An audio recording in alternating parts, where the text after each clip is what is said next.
Chapter 1. The Desert of Truth.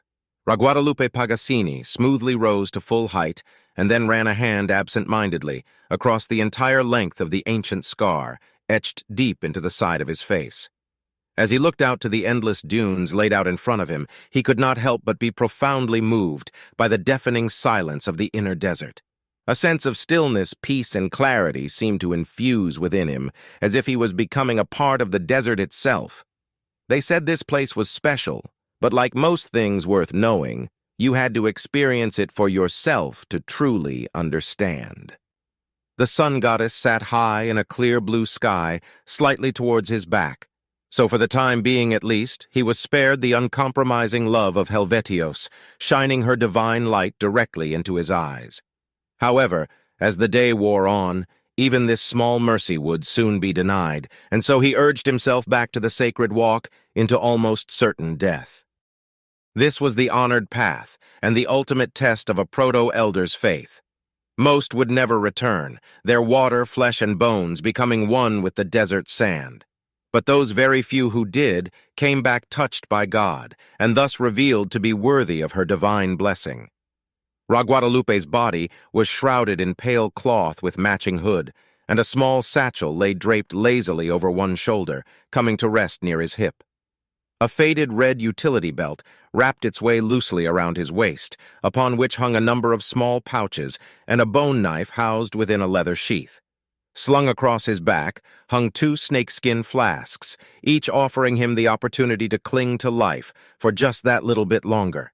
Yet even more precious than water was the small bone-carved necklace shaped into the sun god, Ra. Its circumference was bound by 9 serrated flames, and etched upon its face was a perfect circle of matching equidistant eyes. At the very center was a thin mouth made of 2 distinct lines, each tilted slightly upwards, giving it just the smallest hint of a smile. One of his hands reached absent-mindedly towards the necklace, in order to lovingly caress its bladed flames. He would invariably end this sacred little ritual by pressing the necklace softly to his lips, before letting it fall lightly back to his chest. Somehow, this simple act never failed to ground and reassure him of his unwavering commitment to his faith. To achieve the fulfillment of sacred prophecy, or much more likely to die trying, was the destiny he was born to. His faith was surely as deeply and intrinsically a part of him as the ancient scar he wore on his face, a forever reminder of the vanity and foolishness of youth. Allowing fate to choose the path, he squeezed his eyes tightly shut against the relentless sun and began to walk blindly onwards. He could feel the sweat running across his brow, down the bridge of his nose, before dripping away from the tip. Well, if death was coming, then let it come, because it would mean a blessed end to the ceaseless suffering of fear and doubt that insidiously eroded away at his courage and conviction. He knew that such a shameful admission of weakness was hardly worthy of an aspiring elder, and yet in spite of his greatest efforts to resist, it still leached into his heart and soul, and try as he might, he could simply find no way to wash himself clean of it. Only in contemplating the imminent surety of death was he at last able to find some small semblance of peace and acceptance. In this singular moment of self-reflective clarity, he became acutely aware of the fact that the less his spirit resisted meeting its own end, the more a tiny kernel of hope stubbornly grew back. In a sudden blinding insight, he realized that the key to his salvation was not to be overwhelmed by this endless cycle of indefatigable hope that led him inexorably back to fear. Guadalupe now finally understood that his destiny lay in letting go of his lifelong ambition to become a village elder. The vanity-fueled allure of a superior mind and disease-free body that continued to live on, while those all around him withered and died in the furnace of time, was the poisoned chalice that had endlessly seeded his suffering. So paradoxically, then, it seemed that his faith could only be sustained in the absence of selfish conceit. The desert of truth was apparently doing its job, and stripping him bare of his lingering vanities, the final layers that stood between him and elderhood. This journey through the desert was there to mirror the journey he took into himself, and only the singular path of truth offered any possible way back out. Now feeling newly revived, From a sense of purpose fueled by revelation, he doggedly crested yet another dune, and the ground suddenly shimmered in a way the wind did not call for. Quickly clearing his mind of all lingering distractions, he held himself at sharp attention as he waited, motionless and poised, for something. The sand quickly shifted again, eliminating any remaining shred of doubt. Ra Guadalupe now brought his knife to bear, like a man who had done so 1,000 times before. He softened at his knees in very practiced fashion and began to wait patiently, eyes fixed unwaveringly to a single point. The sand and the man almost seemed to move as one as he dropped to his knees while burying a hand deep into the side of the dune. "Got you!" he cried out victoriously, his tightly clenched fist revealing a two-headed snake. With fangs bared wide, both heads immediately curled towards his wrist, but with neither fear nor hesitation, he quickly re-gripped at one of the necks. He swiftly slashed his knife at the snake as if whittling a piece of wood, slicing the captive head clean off. With practiced ease, he then deftly flipped the snake up into the air, snatching it back into his grasp, before relieving the remaining head of its body. The disembodied heads twitched and turned furiously as they struggled vainly to bury themselves back into the side of the dune. Even in the unforgiving climate of the desert, life always seemed to find a way. Ra Guadalupe briefly lifted his gaze towards the shriek of a laughing falcon, before mercifully kicking some sand over the desperately twitching heads, offering them a silent prayer of gratitude for the gift of their bounty.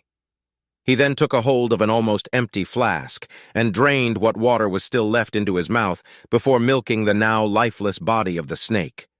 He did this thoroughly, extracting every last drop, before throwing the now desiccated body high into the air as the falcon circled low across the horizon. Returning his thoughts back to the sacred path, Ra Guadalupe turned a squinting gaze across the endless ocean of dunes that seemed virtually indistinguishable to those from the day before.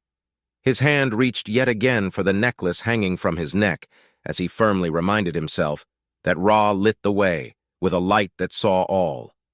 Whatever was to become of him, her judgment would be final, and beyond question or reproach, so he would yield willingly to her will, as had done countless others before, and with Ra's divine blessing, countless others still to come. The day wore slowly on, and the sun god traced her way smoothly across the cloudless sky, as if to bear mocking witness to her disciples' hopelessly meandering passage. He had reluctantly but inevitably succumbed to his thirst, with each mouthful of water swallowed, reminding him he was one step closer to death. The sun continued to beat down mercilessly, and he pulled the hood low over his eyes in a futile attempt to stave off the searing rays of Ra's unrelenting love. Behind him, trailing off into the distance, was the track of his own footprints, in a desert that now betrayed no other signs of life. Ra Guadalupe peered forlornly into the endless ocean of dunes, the last vestiges of hope evaporating from his parched and burning soul. Finally, now unable to continue the fight, and falling to his knees in an act of divine supplication, he was suddenly shrouded by a cascading rainbow of light.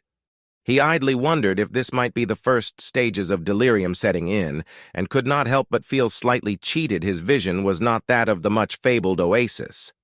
However, as his body literally began to vibrate, he quickly concluded that this was much more than just wishful imagination. He felt his heartbeat start to quicken, and any thoughts of thirst and fatigue were quickly banished from his mind. A deep, resonating rumble that made the very roots of his teeth start to ache, now reverberated thickly through the air. It felt almost as if it was coming from the very core of Insignis itself, lifting the entire earth up from beneath him.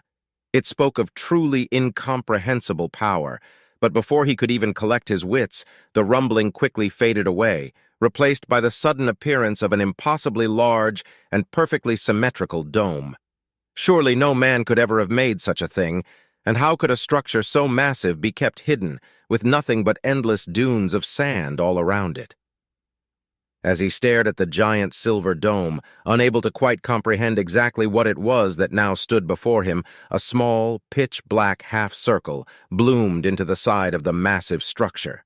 This strange hole of impenetrable darkness appeared to eat all the light around it, and the desert itself quickly fell back to an airy kind of silence, as if waiting with held breath for whatever was about to come next. Set against the massive silver dome, the dark hole seemed to shimmer and distort, as if it had magically come to life.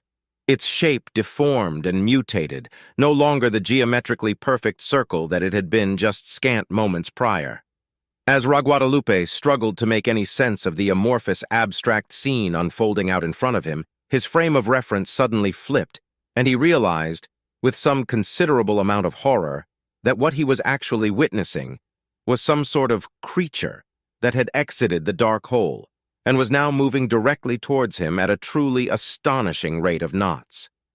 The dunes that shrouded the giant silver dome offered a rough sense of scale and perspective, which at least allowed Raguadalupe to estimate that the dome was quite some distance away, perhaps an hour's hike. But the sheer speed at which the creature traversed the sand told him he had precious little time before its arrival.